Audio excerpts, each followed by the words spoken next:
आदेश, आदेश, आदेश. आज पुन्हा सर्व नाथभक्तांच्या हितगुजासाठी दोन शब्द पुन्हा आज बोलण्यासाठी व्हिडिओच्या माध्यमानं मी प्रयत्न करत आहे. चला तर कुठलाही वेळ वाया न घालता व्हिडिओला सुरुवात करू. मित्रांनो, मी यूट्यूबवरती नवीन असल्यामुळं व्हिडिओच्या कॅमेऱ्याच्या समोर मला कसं बोलावं हे अजून समजत नाही किंवा मी थोडंसं अडखळतो. तसं 500 लोकातही बसून मी 500 लोकांना सांगण्याचं कॅपॅसिटी ठेवतो. 7 वर्षाचा अनुभव आहे. हळूवार ही व्यवस्थित होईल. नाथकृपेनं ही जमेल. तर आज एक महत्त्वाच्या विषयावरती आपण थोडक्यात चर्चा करणार आहोत. तर महत्त्वाचा विषय म्हणजे हे बघा, यूट्यूबवरती भरपूर चॅनल आहेत. भरपूर लोक काही ना काही सांगतच असतात. काही ना काही दाखवत देतच असतात. पण गुरुविषयी मी आज एक विषय सांगणार आहे. तर गुरु का करावा ह्या विषयावरती आज आपण बोलणार आहोत. तर मित्रांनो, गुरु ह्या शब्दाला खूप महत्व आहे. आपल्या सनातन धर्मामध्ये गुरु परमसत्य आहे, परमपूजनीय आहे. देवाच्याही अगोदर गुरुच्या चरणाला महत्व आहे. गुरु तत्वाला, गुरु नामाला महत्व आहे.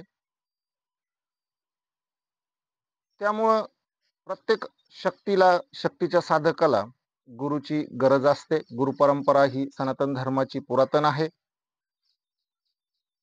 गुरुविना ज्ञान प्रदान होणं, प्राप्त होणं हे अवघड आहे. गुरुविना कोणतीही गती, कोणतीही ज्ञान, कोणतंही महत्व जीवनाला प्राप्त होत नाही. म्हणून गुरु हा खूप महत्वाचा आहे. आता गुरु का करावा?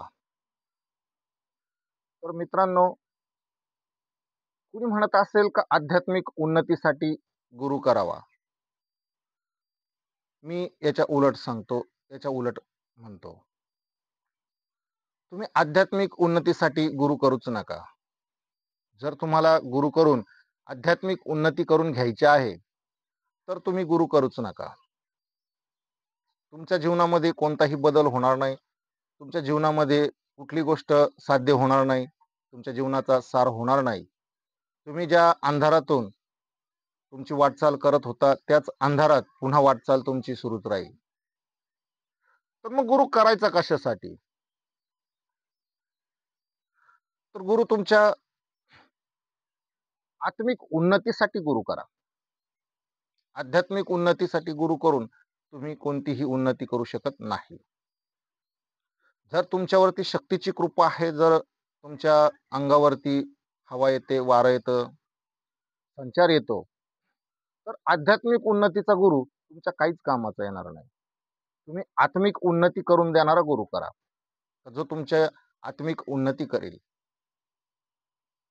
जी शक्ती आज तुमच्या फक्त जवळ येते, जिनं तुम्हाला फक्त आपलंसं केलंय, मानलंय, तीच शक्ती पूर्णपणे गुरुकृपेनं तुमचं ऐकण्याला सुरुवात करील, तुमची काळजी करील, तुम्ही द्याल ते कार्य ती करल.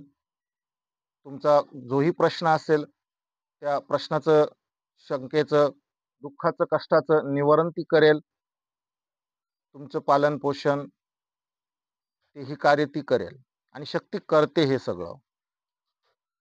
तुमच्याकडे वेळ असेल तर स्वतःसाठी वेळ द्या, स्वतःला जाणण्यासाठी वेळ द्या. ज्ञान असं कमवा जे आयुष्यात तुम्हाला आणि तुमच्याकडे येणाऱ्या प्रत्येकाला कामं येईल. विनाकारण कोणत्या मंत्र तंत्राकडे, विनाकारण कोणत्या उपाया उतार्याकडे वेळ वाया घालून कुणाचंही कल्याण झालेलं नाही आणि कुणाचं कल्याण होणार पण नाही. ज्याची आत्मिक उन्नती झालेली आहे, ज्याचा आत्मिक ज्ञान ज्या व्यक्तीकडे आहे, आत्मबोध ज्याला झालेला आहे, तो व्यक्ती लाखो करोडोही लोकांमध्ये कुठेही जरी उभा राहिला बसला तरी तो दडू शकत नाही, तरी तो लपू शकत नाही. त्याचं तेज, त्याची ऊर्जा, त्याची शक्तीचं सामर्थ्य हे लाखो करोडो लोकांमध्ये पण उजवत राहील. म्हणजे तो एक प्लस पॉइंट आहे त्याच्यासाठी. म्हणून आध्यात्मिक उन्नतीपेक्षा आत्मिक उन्नतीला तर मी जास्त महत्त्व देईल. आत्मिक उन्नती ही खूप गरजेची आहे. तुम्ही तुमचा शोध हा सगळा आध्यात्मिक उन्नतीच्या दिशेनं आहे आणि आध्यात्मिक उन्नती जोही व्यक्ती करून घेण्याच्या मागं लागतो, तो व्यक्ती अजून सक्सेस पूर्णपणे नाही. हा जो आत्मिक उन्नती बरोबर आध्यात्मिक उन्नती करत असेल, ज्याला दोन्ही गोष्टींचा अर्थ भाव समजत असेल, तो व्यक्ती ते दोन्ही गोष्टी साध्य करू शकतो. पण जर तुम्ही ज्या व्यक्तीला गुरु मानता, तुम्ही ज्या व्यक्तीकडं तुमच्या उन्नती प्रगतीसाठी जाता, खरंच त्याही व्यक्तीला ह्या सर्व गोष्टी माहीत आहे का?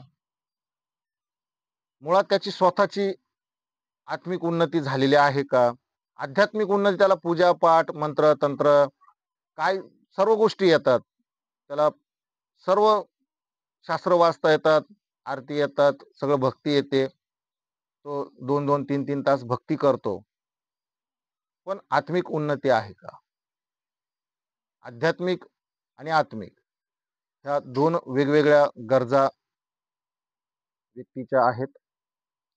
त्या परिपूर्ण झाल्याशिवाय, त्या हस्तगत किंवा त्या आत्मसात केल्याशिवाय व्यक्तीचा आत्मा चेतन होऊ शकत नाही. त्याची आत्मिक यात्रा तो करू शकत नाही. मग आत्मिक यात्रेसाठी तुम्हाला आत्मिक उन्नतीची खूप गरज आहे. सांगण्यासारखं भरपूर आहे, बोलण्यासारखं भरपूर आहे. प्रत्येक गोष्ट सगळ्यांच्या समोर मांडली जात नाही. व्हिडिओच्या माध्यमानं सांगितली जाणार नाही. प्रत्यक्ष ज्ञान हे प्रत्यक्ष गुरु आणि शिष्य या दोघांमध्येच बसून बोललं जातं. त्याचाही एक नियम वेळकाळ असते. तुम्हालाही वाटतं, मलाही वाटतं की मी खूप माहिती व्हिडिओच्या माध्यमानं तुमच्यापर्यंत पोहोचावी. जी लोक मसाला लावून सांगतात, जी लोक वेगवेगळ्या पद्धतीनं आपल्याकडे आकर्षित करून घेण्यासाठी वेगवेगळे मंत्रतंत्राचे, उपायाचे, उतार्याचे, माध्यमाचे व्हिडिओ बनवतात. पण मित्रांनो, त्यांचं काम आहे, त्यांना करू द्या. तुम्ही मात्र तुमचं जीवन आहे, तुम्ही समजून घ्या. तुमच्यातला एक जरी समजला तरी लाखो समजल्यासारखं किंवा लाखो लोकांना ते समजल्यासारखा आनंद मला नक्कीच होईल.